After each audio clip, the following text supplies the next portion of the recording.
In this video, I'm testing 3 Neapolitan pizza dough recipes from legendary pizza makers Nancy Silverton of Pizza Mozza in LA, Franco Pepe of Pepe in Granny in Italy, and Nathan Mirvold and his team from Modernist Cuisine. Then I had my family taste test them all, but which one was best? Well, let's test it. Hello, my name is Steve Gao, and this experiment is important for me because I am not experienced in making pizza at all, let alone making pizza dough. So this is my first step in testing wildly different ways of making Neapolitan style pizza dough to bracket in on what I like and what I don't like and what I want to test for future experiments. Kind of like throwing pizza dough against the wall to see what sticks. But why these particular 3 dough recipes? Why didn't I include dough recipes from other famous pizza chefs like Chris Bianco or Anthony Mangieri? Well, the reason is I wanted to test pizza dough recipes that A, I could actually find the recipe for, and B, they had some different techniques or proofing times used in them that made them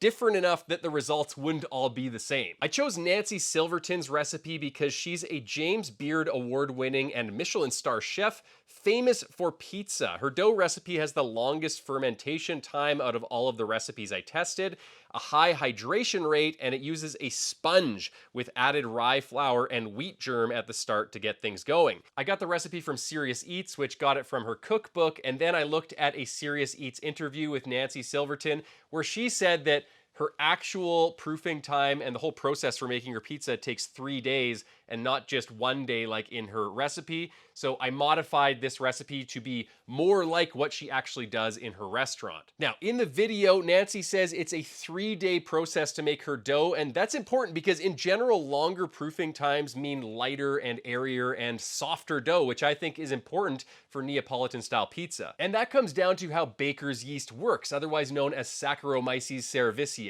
I study food and culinary science, and that involves a lot of reading about microorganisms like yeast. So here's some interesting things I've learned about why longer proofing time matters. S. cerevisiae, otherwise known as baker's yeast, is most commonly encountered in this form, little encapsulated pellets of metabolically inactivated yeast, which you can buy from the store.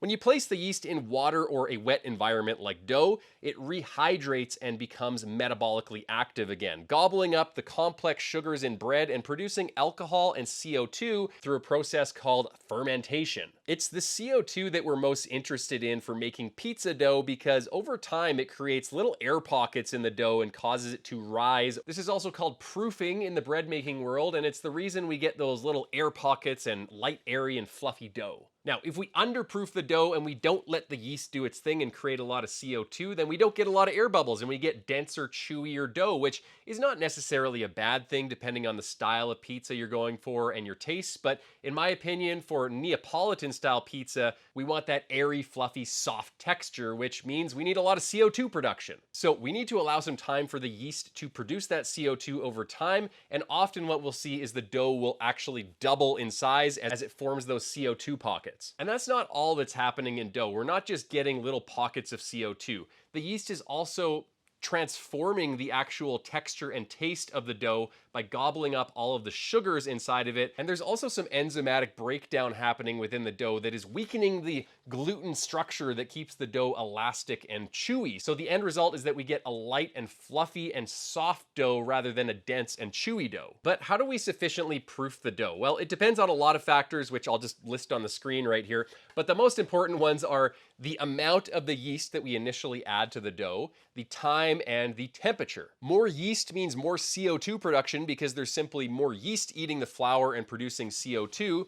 The more time that passes, the more CO2 is produced because the yeast has a longer time to eat. And the higher the temperature, the faster the yeast is going to metabolize the sugars in the dough and create CO2 because at higher temperatures, enzymes work faster and also chemical reactions in general just work faster up to a certain point. If we get too high in temperature, it'll kill the yeast, but the temperature that regular baker's yeast can get to is actually quite high before it dies. I did an experiment where I tested the CO2 production rate of baker's yeast at 2 different temperatures at 50 degrees Fahrenheit, which which is just above fridge temperature, it took 12 minutes to produce 1 milliliter of CO2 by volume. Then at 98.6 Fahrenheit, it took just 4 minutes to produce the same amount of gas. So CO2 production at the higher temperature was 3 times faster than the lower temperature. So by playing with these variables, you can get the perfect time for proofing. And that's why dough recipes with shorter proofing times of, let's say, just a few hours, so you can make it within a day, they'll usually call for adding more yeast and or proofing at a higher temperature,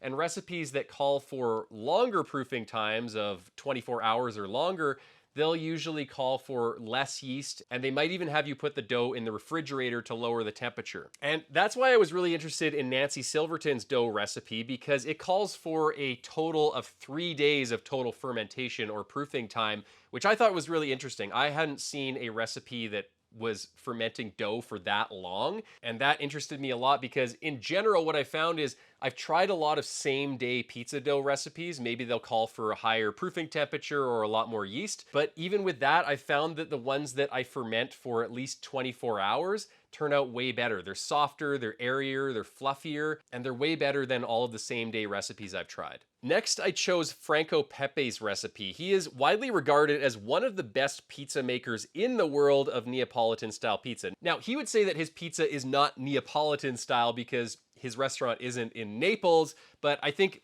as far as we're concerned in Canada and the US, what he's making is pretty much what we would consider Neapolitan style.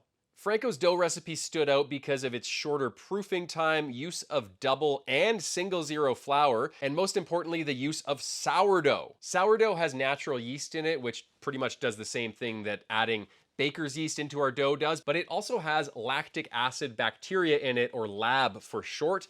Lab is interesting because in addition to producing CO2, it also produces organic acids like lactic acid, which gives sourdough its characteristic tang. So I thought that was really interesting because one thing that pizza dough is lacking is acidity, and by adding sourdough, you're getting a little bit of that tang on the sides of the tongue. So that's what really interested me in Franco Pepe's recipe. And finally, we have Nathan Myhrvold's Modernist Cuisine pizza dough from his book Modernist Pizza. Modernist Cuisine is a series of books dedicated to the science behind cooking, and it's very popular with professional chefs and people who are really interested in food science. This recipe in particular from Modernist Pizza intrigued me because of its middle range proofing time and the fact that it uses meat tenderizer in the dough. I was like, what? I need to try this. Here's how I set up this experiment. For the Nancy Silverton dough, I first made a sponge, which is like a pre-fermented wet dough to get things started. I made it with 624 grams of warm water, 3 grams of Fleischmann's quick rise yeast. Then I added 369 grams of 00 bread flour. 00 just basically means that it's ground to a smaller particulate size than, let's say, regular bread flour that you might buy from the grocery store. Then I added 14 grams of rye flour and 4 grams of wheat germ to the sponge. Then I covered the sponge and let it sit for 1.5 hours to pre-ferment. After that, I added 369 more grams of flour, which is what the recipe called for, but I ended up actually using 589 extra grams of flour because the dough was way too wet and I couldn't work with it at all. So I think that maybe in Nancy Silverton's recipe, she might be referring to just using general purpose bread flour, which might have a higher protein content and absorb more moisture, or the flour she's using in her restaurant absorbs more moisture. But from what I could tell, there was no way to work with this dough with what the recipe called for and using the flour that I was using. So after adding the extra flour, I added 198 extra grams of warm water. Then I mixed it on low for 2 minutes. I also added 14 grams of salt during that time, and then I mixed for 6 to 8 minutes until the dough was starting to pull away from the sides of the bowl. And finally, I transferred the dough to a large bowl. I covered it and put it in the refrigerator to bulk ferment for 2 days. I don't know if Nancy Silverton puts her dough into the refrigerator for 2 days or 3 days or at any period during her cooking process.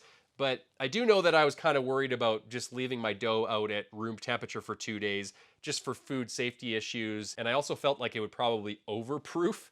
So that's why I put it in the refrigerator, but I have no idea if Nancy Silverton does that. For the Modernist Cuisine dough, I added 380 grams of water, 0.24 grams of instant yeast, so not a lot of yeast at all.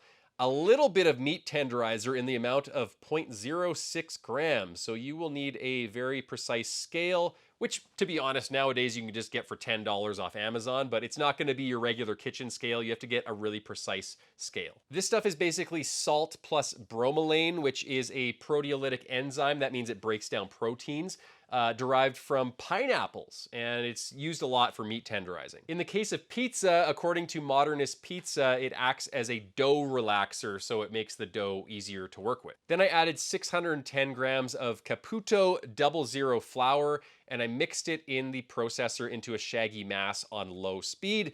After that, I added 12.15 grams of salt, and then I mixed it on medium, and yeah, I need a better mixer. This one looks like it's gonna explode. I continued mixing until the dough was firm, and then I kneaded it a bit until the gluten was developed enough to form what modernist cuisine calls a window pane. Basically, you can stretch it to the point where you can see light through it, and that means that the gluten has developed enough. After that, I balled it up, I put it covered in a plastic bin, and I let it sit at room temperature to bulk ferment for 24 hours. By the way, the Modernist Cuisine books are not cheap at all. I personally could not afford them, but luckily I did some searching around and I was looking on Facebook Marketplace and I found a woman who was selling her set of brand new Modernist pizza books for just 200 bucks. So I got those. Apparently this young woman had just broken up with her boyfriend who had gifted her the set and she just wanted it gone. So I got a pretty good deal on it. Now finally for the Franco Pepe dough, I used 800 grams of 00 flour and 800 grams of 00 flour. Franco likes to use different types of flours. In fact, I think at any given month or year at his restaurant, he's using a wildly different combination of flours. He actually has a company that custom mills his flour and mixes it for him specifically. So we have no idea what type of flour he's using, but in general, he recommends this 50-50 mix of 00 and 00, so that's what I'm going with. I started by adding a little bit of flour and then a liter of water and 44 grams of salt to the container, a little more flour, and then while the dough was still wet, I added a handful of sourdough starter. It was nice and bubbly, and I'd been feeding it well for the last few days ahead of time. Funny story, I didn't have any sourdough starter because I've never cooked sourdough bread or used a starter before. So again, I went to Facebook Marketplace and I looked up sourdough starter, and luckily one of the preeminent dealers of sourdough starters from all over the world lives in Calgary, Alberta, Canada, where I live. So I got some sourdough starter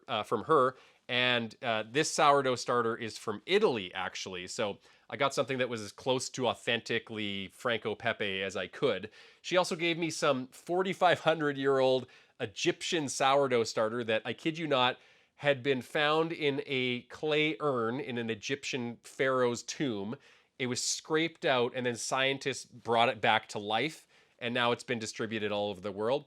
I didn't want to unleash the pharaoh's curse or anything like that, so I didn't use that. I used the Italian stuff, but maybe one day I'll use the Egyptian sourdough starter. That might be good for a sourdough video. After that, I added 5 grams of yeast, which is a lot, but it makes sense because this is a pretty short proofing time. So like I said before, shorter proofing time recipes usually call for adding more yeast. Then I added more flour, mixed, added more flour, mixed, and so on until I got to the point where I could knead it by hand. Then I kneaded it by hand for 20 minutes. Franco Pepe does not use machines. He does everything traditionally by hand. This took a really long time, but it was kind of cool because I got to see the dough form while I was kneading it and feel it and everything. Then I put it in a covered tray and I let it bulk ferment at room temperature for 12 hours. The following day, and this is the day of the taste test, I took all 3 bins of dough, I made them into 250-gram dough balls, and then I let them all rise for an additional 4 hours at room temperature before I made the pizza. To cook the pizza, I used my regular Samsung gas home oven with a pizza stone on the top rack,